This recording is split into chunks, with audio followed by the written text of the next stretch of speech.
All right, are you good with talking about like teenage momhood and anything? I Crappy dadhood.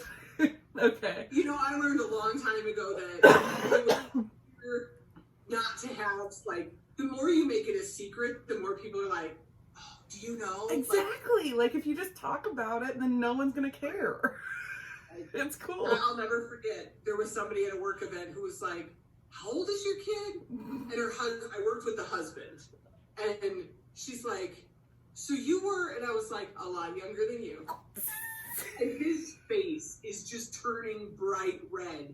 And she's like, you can't be that old. And he's like, let's go get food. Do you want to go get dinner? Let's go get dinner. And I'm like, fine, John. And he's like, we're going to go get food. You're like, I'm used to the fact that I had a kid. And the people are like, right? You know. Like, what, should I be ashamed? Like, right. Because he was mortified that she was doing it. And I was like, it's not the first time. You're used to it at this point. Probably after the first year or two. To be honest. When you're the only chick in college with a kid. Oh, yeah.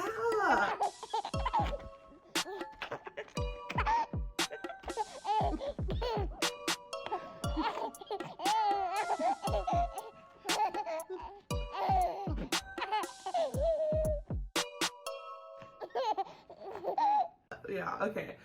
Well, welcome to the Project Plum podcast. Do you want to introduce yourself a little bit? Like name, job, everything? Yep. So, I am Shannon Amundsen. I am Claire's pseudo-aunt. Yeah. I never actually married in, but we'll go with aunt. I am the director of financial aid at a small private college in Colorado. And I've worked in higher education my entire adult life. And my kid is 25, almost 26. So that's where I'm at. And so if you did the math on that, or if I was 17. Yeah. I had almost 18, but 17 when I had my daughter. Yep. And how was that? So I grew up in this very small town in Wisconsin.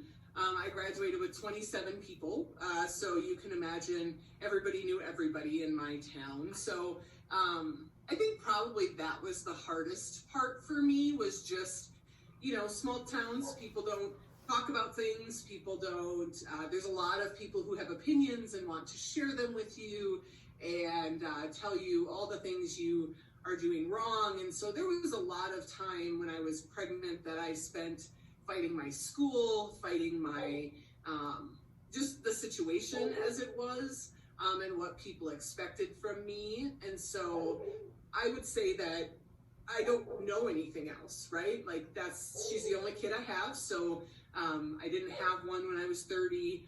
It was not allowed to celebrate, having a kid at 17. There was no excitement. So, I guess it's all I knew, so it was fine. But there were definitely some parts along the way that I wish had been, I don't know if less painful, less of a thing. Yeah. It was always a thing. And I'm like, it's not a thing. It's just your life. Right. Or it's not your thing. Maybe that was more it's my thing. Yeah. Leave it alone. And so I think that was probably the hardest part for me. So if you were to talk to someone who was pregnant at 17, what would you say to them? Life is going to go on. And so what do you want that to look like, right? When I got pregnant, I knew that the life that I was living was not the life that I wanted for my child.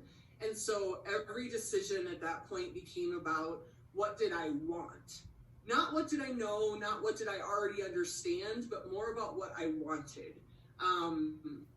I certainly went toe-to-toe with my parents about some of the decisions that I made, because they didn't think that, it certainly wasn't what they had done, and they didn't understand. People did not understand why I moved away to go to college when she was 4 months old. I mean, I took her with me, but everyone thought I should stay home and go to the local college and have my support network of my family.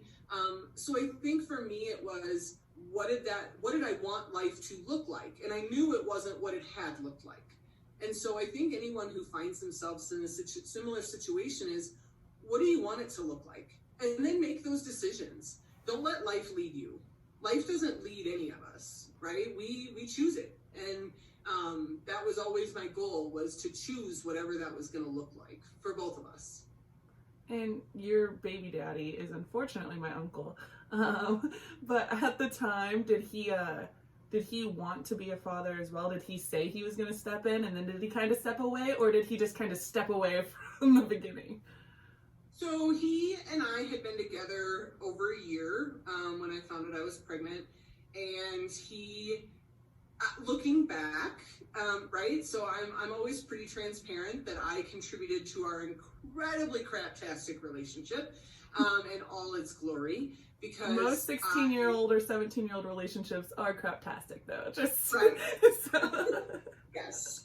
And I stayed, and I made it okay. And he said he was excited. He said he wanted to be there. He was honest that if something was wrong with her, that he would not be around. He was not prepared to deal with that. But if push came to shove, I knew when I left to go to college, which at that point was always my plan, that he would not likely be around. He is incredibly selfish. And so having a baby, right? You know this as well as anyone. Babies are selfish little bastards. Oh my God. And we love them. And they don't care what you want. And they don't care how it makes you feel. And being a parent is it should be one of the most unselfish things you ever do. Yeah. And he wasn't capable of that. And, yeah. I knew that. Unfortunately, he's now had 9. And so, he's just keeps trying, I suppose. But he hasn't figured it out. And still took one in, even though he had 9. Yeah. And so, Rena is the oldest of his children. But he never really, so no, his behavior was not a surprise no matter what he said. I never really expected it would probably be much different. Did you guys ever officially have the conversation to end it, or was it kind of just agreed upon when you moved away? When I moved away to college, we were going to try to make it work, but my daughter's first sibling is 5 months younger than her, and so, right, faithfulness and maintaining a relationship was never in his wheelhouse. And so I knew when I moved away to college that it was going to be what it was. He did come down to Iowa once we were going to try to make it work. It lasted like 5 days. My college friends were like, what in the hell is wrong with that guy? Like, well, you were always too good for EJ, like, in the sense of, I mean, were you prom queen when you were pregnant? Right, I was prom queen right before I was pregnant. Okay. But yeah. And I was a good student. I had a 3.9 GPA. I did well on my ACT. Right, I was the quintessential high school Midwest girl.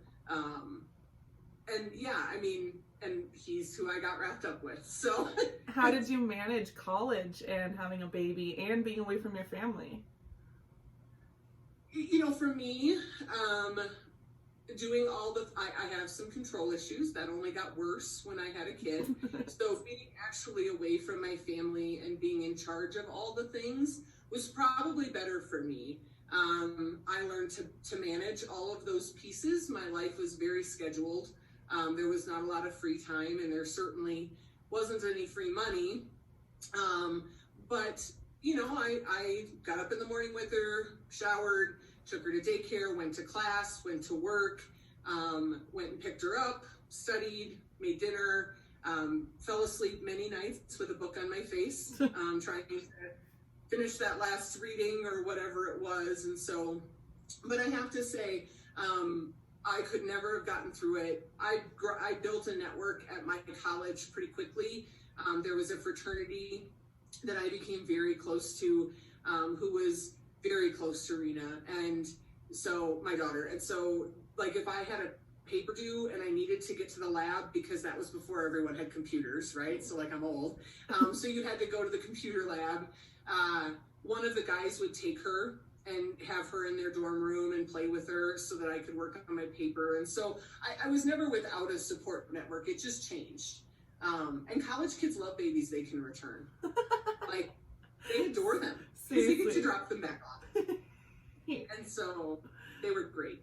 That is awesome. Do you think that is a reflection of like how you learned to parent? Because you've always been kind of like the free range parent, kind of like, you know, kind of be the friend and the mom, and not in a negative way because you guys can talk about anything, but you still have that strictness because you still persevere and finish college while you freaking have a 4-month-old. So I don't mean any negative towards it, but did that reflect your parenting style? I will say that when you are young, you go one of two directions, right? You either become super paranoid about everything and worried about every little thing that you do, or you're too young to know any better, which is where I fell.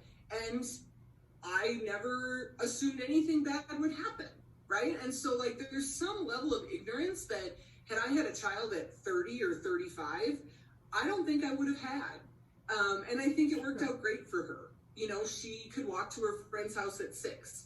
And I mean, it was a block, right? And again, I raised her in a small town, but it was great for her to have that sort of self-confidence. At the end of the day, I was the head bee in charge, and she knew it, right? I mean, there was one time that she went toe-to-toe with me. She was about 5, and I took out every little thing in her room, and she got to sleep on a mattress with a blanket and a pillow. And she had to earn back every single thing in her room a day at a time. And at the very end, she got her VCR back, right? Again, I'm old, so this was a VCR. And she was only allowed to watch TV on the weekends in her room to go to sleep. And she's like, I got my VCR back. I said, that's great, sweetie. You didn't get the TV back. Mom. And I'm like, maybe tomorrow. Like, you know, man. So, you know, I learned at a very young age that I was never going to lose to my child, right? If I told her she had to do something, I had a friend of mine live with us after college before he moved to grad school. And there was a day I told Rena she had to clean her room, her toy room, and she didn't want to. She'd get distracted, and I'd tell her she had to work on it. She'd throw a fit, I'd send her to her room. And I told her, you can come out if you go clean your room. And about 4 hours in of back and forth between her toy room and her room, because she would not work on it, my friend was like, Shannon, you don't even care if she cleans the room. And I was like, you're right, I don't. He goes, then why are you doing this? And I was like, because I'm not losing to a 5-year-old. Oh my God, Shannon. Like, if you lose to a 5-year-old, there is nowhere to go from there. How in the hell are you going to manage a 16-year-old? And he left the house. He was like, I can't do it. And I was like, that's fine, you can leave. It took 8 hours, but I won. Like, it was a long day, but that you know, is you can't hilarious. And at that point, what, you're freaking 23? Yeah, like, you can't children. Like, once you lose, it's over. Oh, there you go. Man.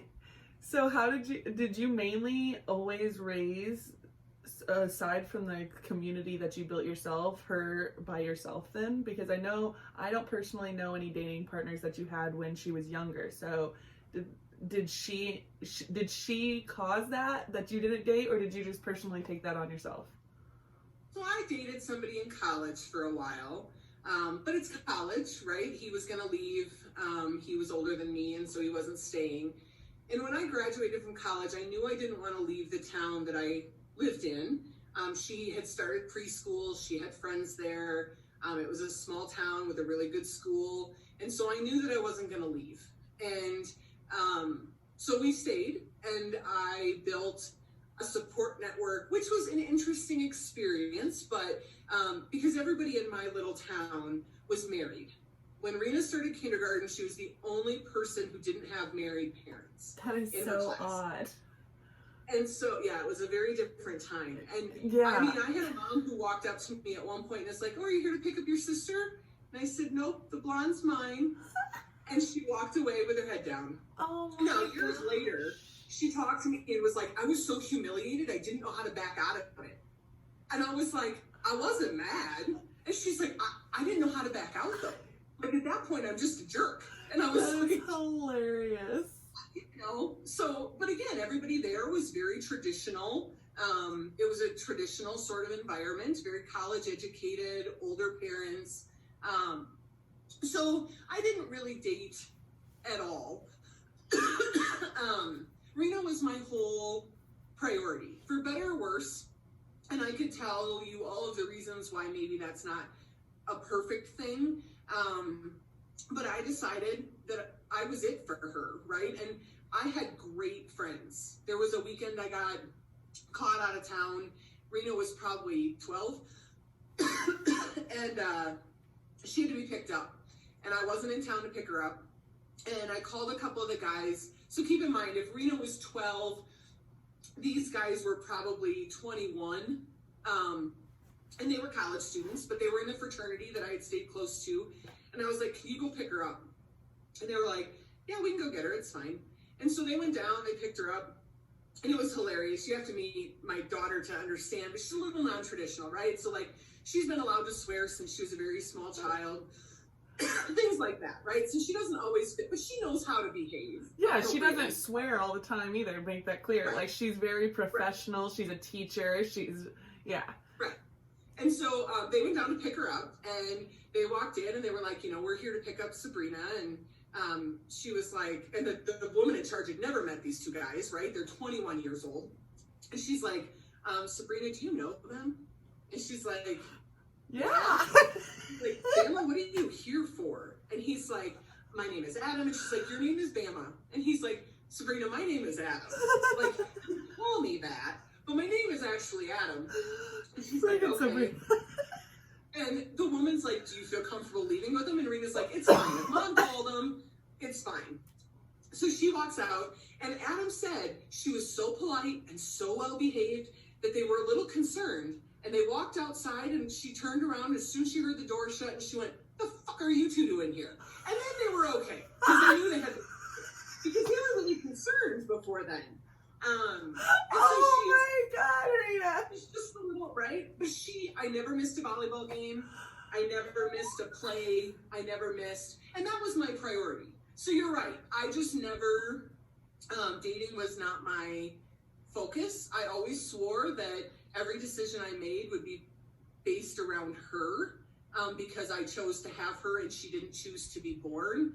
And therefore, I didn't want to bring people in and out of her life. I didn't want, you know, I watched people I knew who were like, oh, I'm going to bring around my kid and it's going to be great. And then 6 months later, they've broken up and the kid doesn't understand. Yeah. And I never wanted to be that. I never wanted that for her.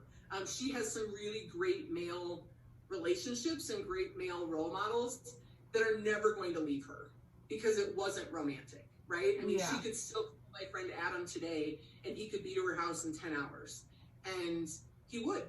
Yeah. And so, you know, that was always my priority. And I was going to ask two different questions, so my brain just kind of split there. Yeah.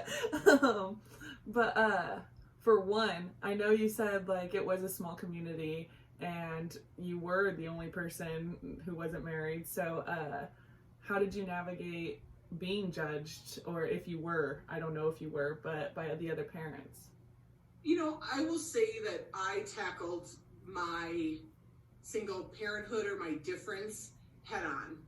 I didn't try to gloss over it. I didn't try to hide it. It was her and I against the world. And so people can't make you feel anything you don't want to feel. I'm a firm believer in that. Everybody laughs. My first degree is in psychology. So like spent a lot of time figuring out what that was going to look like for me. And I'm not embarrassed by the life that I led. I'm not ashamed of it. And so for me, it was just kind of what it was. I think it took other parents longer to accept that it wasn't taboo and accept that it wasn't something I was trying to hide or shy away from than it did for me to just be like, this is who I am. And I don't feel any sort of guilt and I don't feel any sort of judgment because I frankly just didn't care what they thought. My kid's good. It's a damn good way to be. Right, like it just was. So I think for me, that was always a key. I will tell people my entire life story when I meet them so that they don't have to wonder how to react, because there is no reaction expected. Yeah. This is just for better or worse. Yeah. And so that's how I always took it on, was just, yep. Which is very much how you are. But right, like, you're an amazing mom, and you mentioned how you try not to like let anyone in and out of her life because you didn't want them to leave, but obviously you couldn't help that in terms of like her dad. So how did you kind of like navigate that scenario in terms of like her dad constantly coming around and then leaving again? So I spent a lot of time doing a lot of research about how to handle that. So I chose, by my own choice, to keep her involved in his family's life, obviously, or I wouldn't know you. I'm so sorry, Shannon. Let me go get my son really quick. Yep. So we were talking, how did I deal with him? So I spent a lot of time figuring out what I wanted that to look like for him, or for her, because I chose to keep his family in her life, right? Obviously. Yeah. And so he was never going to not be a factor. I realized really early on that because I chose to keep the family involved and his parents and all of that, that it was going to be something I had to deal with. And I never wanted to be the parent who, when my daughter turned 12, she said, well, you kept him away from me. True. Or you kept him, you didn't let me know him. You know, and so I never stopped him from seeing her. If he was around when we were at Grandma's house, that was fine. He never took her. I never allowed him to take her unattended because it was a safety issue. My ex has some drug addiction issues, as you well know, and so he was never allowed to be around her alone. But if he was at Grandma's house, then that was fine. I never ripped on him in front of her. I didn't let my friends rip on him in front of her. We never discussed the fact that I had to work 3 jobs because he wouldn't work 1, right? Like, all things that were real, but I never wanted her to be able to say, Mom, you kept him from me, or Mom, because what happens when you do that to a child is they create this angel, right? They create the perfect being in their head, and he's great, and you're just a horrible bitch. And I didn't want that. And so I made a lot of intentional choices that I suffered for, quite frankly. Yeah, right? because the whole time during this, he's also popping out the other 8 kids that he had. And he's not getting boundaries. I mean, he told me many times, I mean, he had a personal space issue. If I was around, he felt like he could touch me. If he always wanted to talk to me, have inappropriate conversations that I didn't want to be a part of, tell me how to parent, even though I had her 24/7. And so, right, there were a lot of times that it would have been easier for me to just be like, I'm out. Yeah. I'm out doing this. But it wouldn't have been best for her. And honestly, years later, it was the right choice. It was junior high, I think, before she really was like, he was sober for a while, and he was telling her how great it was going to be, and he was going to be around, and I dealt with that, right? Like, you can see him anytime you want. He can text you. He can call you. I'm not stopping him. But don't get your hopes up. We definitely had some blow-ups for a while, and I learned quickly not to even say anything, like, you do you. She's now accepted that it is what it is, and still, don't get me wrong, she still has some anger issues with him. He is who he is, but in general, I fully believe I did the right thing. I put up with some crap from him, but since I didn't live there, I didn't have to put up with this crap every day. Which made it tolerable, right? Yeah. Even when she was in college, she wanted to see him once for Christmas, and she laughed when we left, because she's like, we went up, I dropped her off, and I went and did yoga, and I was like, I'm out, you go see him, you're old enough now. For those of you who don't know, my daughter doesn't drive, so right, I had to drive her. She does now, heck yeah.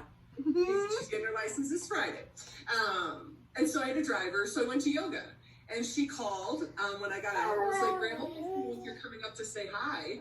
And I was like, sure. She goes, the three of us are just hanging out. And I laughed and I said, well, I appreciate you letting me know he's still there. And she said, I thought you would. And he thought it was appropriate to try to lean in and kiss me when we were leaving. And I was like, no, like, no. Which is so confusing for her, too. Right. And he doesn't even realize. 20, she was better with, she knew, and she said, Mom, I appreciate you not picking a fight with him in front of Grandma. And I was like, I've been doing this a long time, kiddo. Like, it's not new. So I think that's, like I said, it was always very intentional. It was always very deliberate. And I knew that I would take crap for it. My friends never understood. I had friends who were like, you need to stop. And I was like, I'm not going to. And it worked out. It worked out exactly the way I wanted it to. Yeah, and now even though she does still, and Rena, she still does have anger issues about her father, she's still in therapy and she's freaking great. She's a great kid, or adult. Right. But... And she's not mad at me. No. And selfishly, that matters, right? Like, she acknowledges that I did what I did for the best of reasons. I wasn't perfect. And I think that was, she asked me once, Mom, it never bothered you when people made comments about your parenting? And I was like, no. And she's like, why is that? And I said, because I knew I screwed up. On a daily basis, I made the best choice that I could with the information I had. And when I knew better, I did better. But we're all human and we all screw up. So why are we trying to pretend we're perfect? Yeah. Pinterest, social media, it has killed moms in particular trying to be perfect. And I'm like, I didn't try. Like, my dad and I actually got into it when she was 2 because he didn't like the way I was disciplining her. And I looked at him and said, you got to screw up your kids. I get to screw up mine in new and fun ways. And that's the cycle of life. Yep. Back up. And he did. Bless my parents. They both learned to take their opinions elsewhere. And, but right, like, you can't judge me any more than I judge myself, so bring it on. Yeah, I respect that wholeheartedly. But, you did mention that she was let down, obviously. I mean, how could you not be every time he shows up and then leaves again? Especially when he, like, gets into drug problems and things like that, or was arrested, or whatever the case may be. How did you kind of stop her from, how did you kind of deal with her emotions, like, without, like, you know, respecting her and her feelings and her, like, getting let down every time and not being her dad and not talking bad about him? So one of my things that happened when I had her was that emotions played very little into my life, and frankly still do. I didn't have the time to manage those, and I know there are plenty of people who would tell me that that is an unhealthy way to manage life, but I was action oriented, right? And so we learned when Rena was in junior high to have a pretty open dialogue about, if you just need to vent and be upset, you have to tell me that, because I am solutions oriented. I will try to give you a solution to the problem, and if you don't want that, that's fine, but you have to tell me that, right? Or if I had a bad day at work and was coming home in a bad mood, I would text her and say, don't talk to me for 30 minutes. I need 30 minutes to get my head on straight so that we don't get into a fight. Because otherwise she'd come in and she'd just start picking. What's your hair? I need to help you nowhere. I need to go here. Can I go to my friend's house? Like, just go away. For everyone's sake, go away. And it wasn't even her fault, right? Like, this was normal behavior. But I had to be like, I'm not in that space anymore. I'm just not in that space. And so we had to work through that. I let her be upset about him. I let her be sad about him. Whatever she needed to express, I never kept her from talking to him. You know, she could text him anytime she wanted. And she had her own cell phone by 14. So she could do her own thing. as far as he was concerned. And I didn't get involved because it wasn't going to help. He had to figure out how to navigate that with her. But I just let her talk. Whatever that was that she needed to feel, she was entitled to feel. I apologized to her more than once. When she was a child, there were several times that she would say, "That's my dad. That's who my father is." And we had some pretty, not rough in a bad sense, but some pretty direct conversations about, you don't choose your parents. I chose him. If you want to be mad at somebody about him, you be mad at me. That's not about you, right? Because people internalize their parents. Yeah. Well, my parents did this, so I do this. Or my parents did this, so...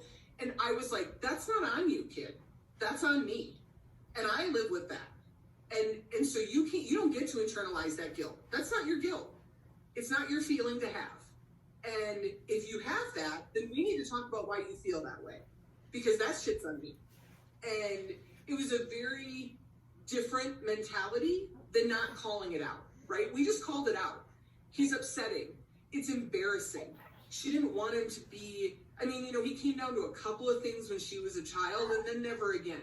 And how do you explain to your friends that he can't even be bothered to come down? But that's not on her. If we need somebody to blame because it's a normal human condition to want and have somebody to blame it on, we have to blame it on me because I chose him. And I think that switch for her made a difference because she still jokes about it today, right? When I'm like, well, why don't you take care of me? She's like, I didn't choose to be born. That's your problem. And so it really reframed that for her. And she's a super emotional person all around. So trying to constantly deal with her emotions and also take the blame yourself, do you think that kind of formed why you feel so detached and so unemotional?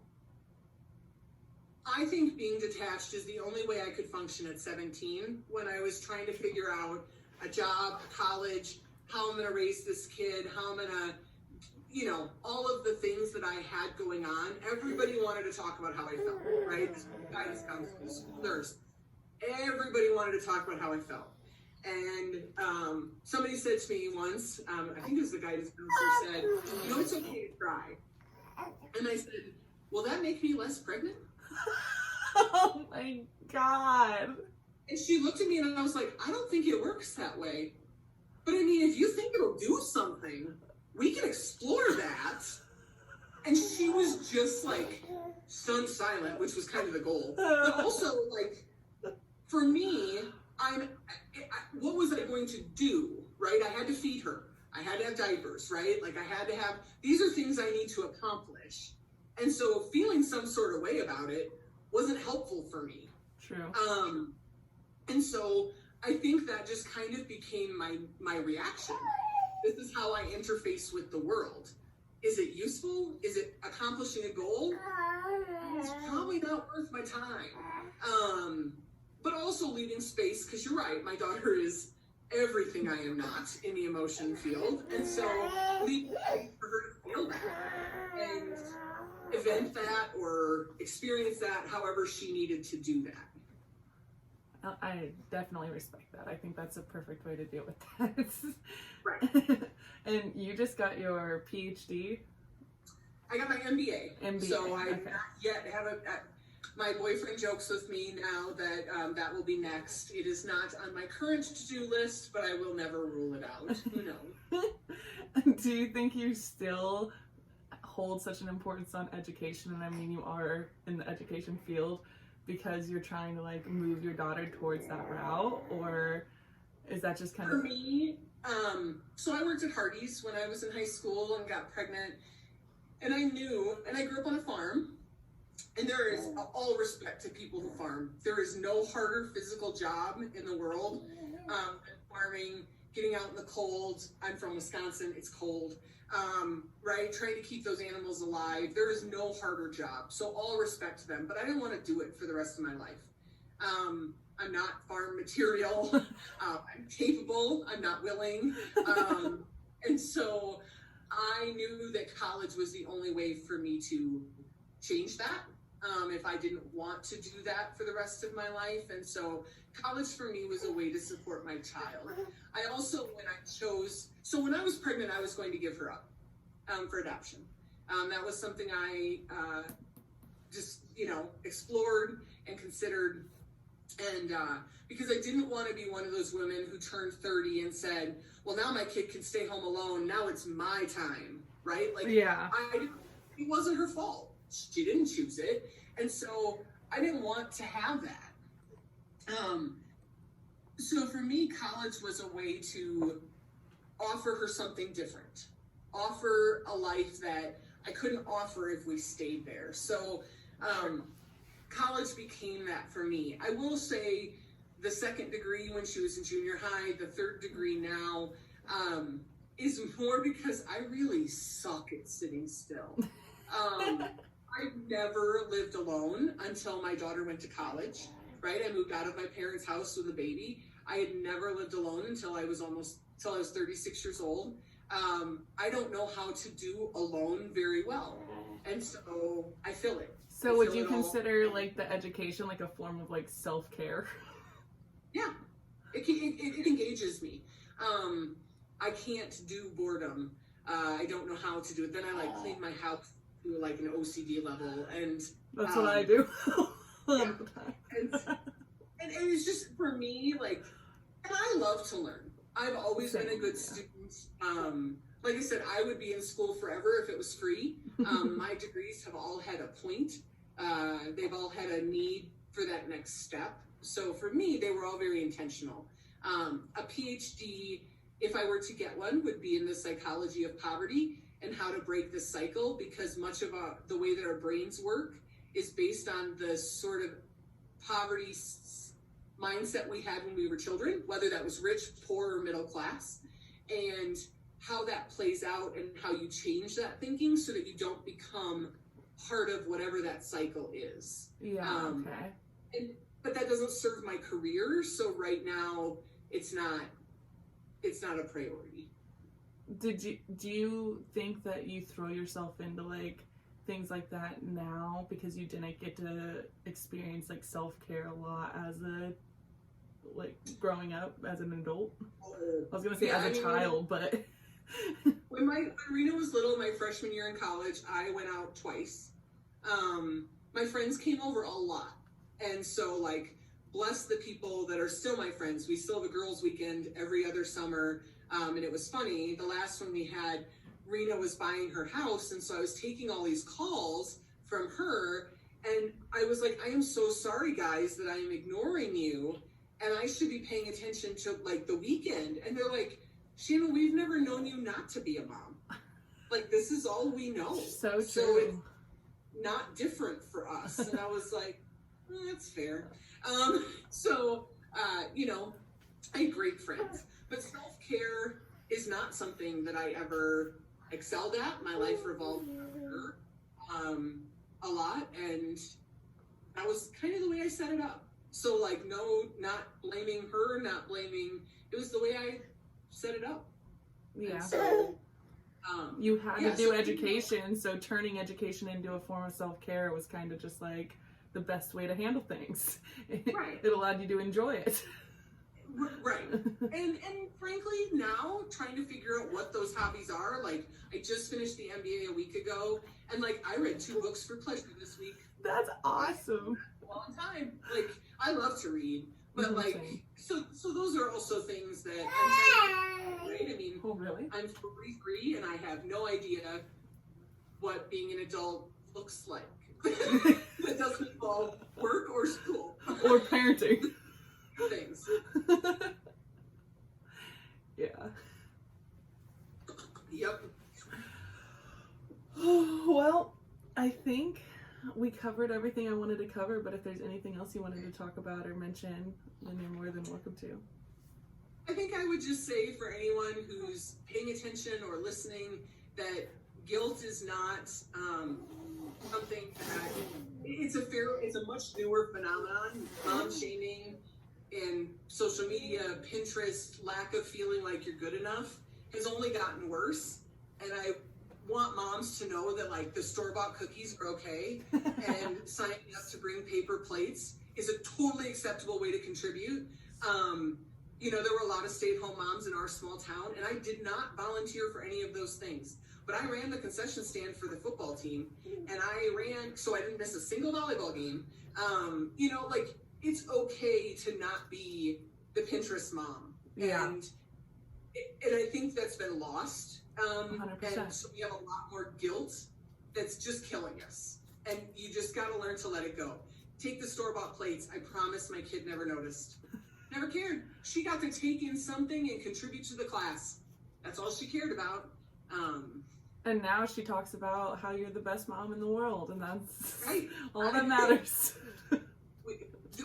My daughter lives in North Carolina. I live in Colorado, and the only reason that we choose that is because otherwise there's some codependence issues, right? She would try to return to where she came. I was just gonna say, crawl back inside. And so, and we know that, right? So, but the things that you worry about, they never do, right? They just want you to play the game with them and watch the TV show with them and tuck them into bed and read the book. And have those memories. They really don't care about the rest of it. So, let the guilt go. That would be my one piece of advice for what it's worth. I think that's the perfect advice. Well, thank you for being here. Thank you for being a part of this. Yes. Well, good luck. I'm excited to see everything when it's released, and we'll definitely talk soon. All right. Bye. Bye.